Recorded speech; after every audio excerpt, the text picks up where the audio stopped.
Hoy vamos a meternos de lleno en la mente de un abogado defensor penalista.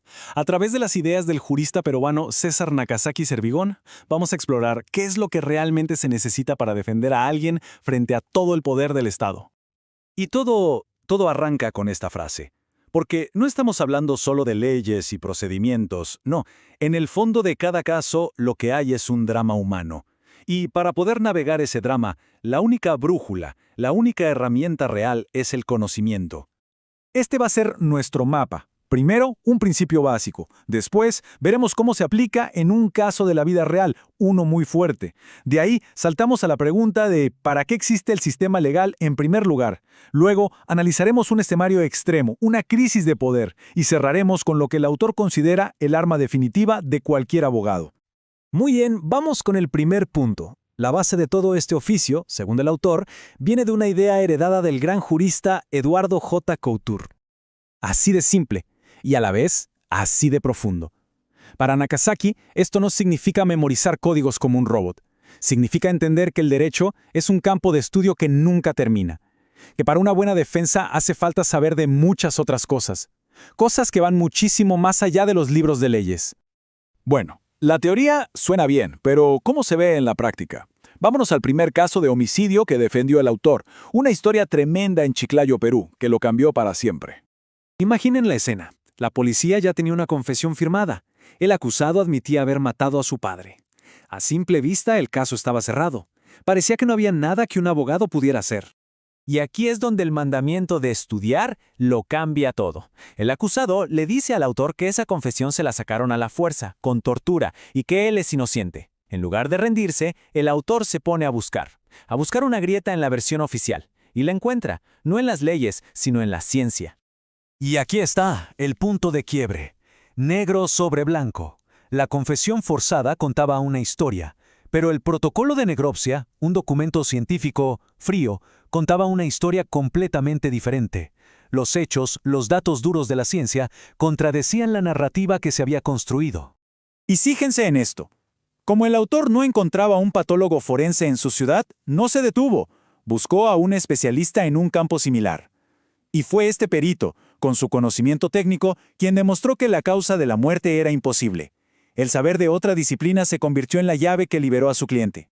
Este caso, donde la ciencia literalmente salvó a una persona, nos obliga a dar un paso atrás y hacer una pregunta más grande.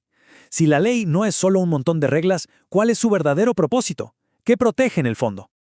Y la respuesta está en este concepto, el bien jurídico. No se trata de proteger la norma por la norma, se trata de proteger los pilares de nuestra vida en sociedad.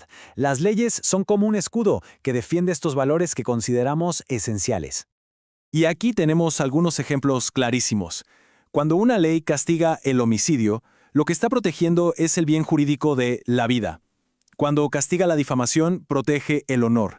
Y cuando define el delito de rebelión, lo que protege es algo más grande, el orden constitucional mismo. Y justo ese último ejemplo, el del orden constitucional, nos lleva al escenario más complejo de todos, el momento en que la ley choca de frente con el poder político puro. Ahora, vamos a explorar, de una manera totalmente neutral, el análisis legal que hace el autor sobre un evento histórico muy polémico en Perú, el Autogolta de 1992. Ok, para poder entender el argumento que viene, es clave tener claro este concepto del derecho constitucional, el poder constituyente.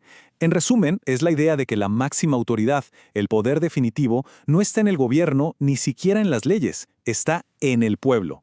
Es el poder original de la gente para decidir cómo gobernarse. Esta es la cadena de razonamiento legal que presenta el autor en su análisis. Su argumento va más o menos así.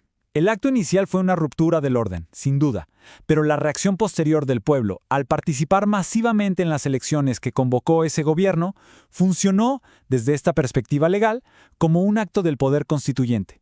En otras palabras, la gente con su voto habría legitimado un nuevo orden. Y esta no es una interpretación que sale de la nada. El autor se apoya en otros juristas, como Marcial Rubio Correa, quien argumenta que ese apoyo masivo en las urnas fue de hecho el mecanismo que le dio legitimidad al nuevo régimen.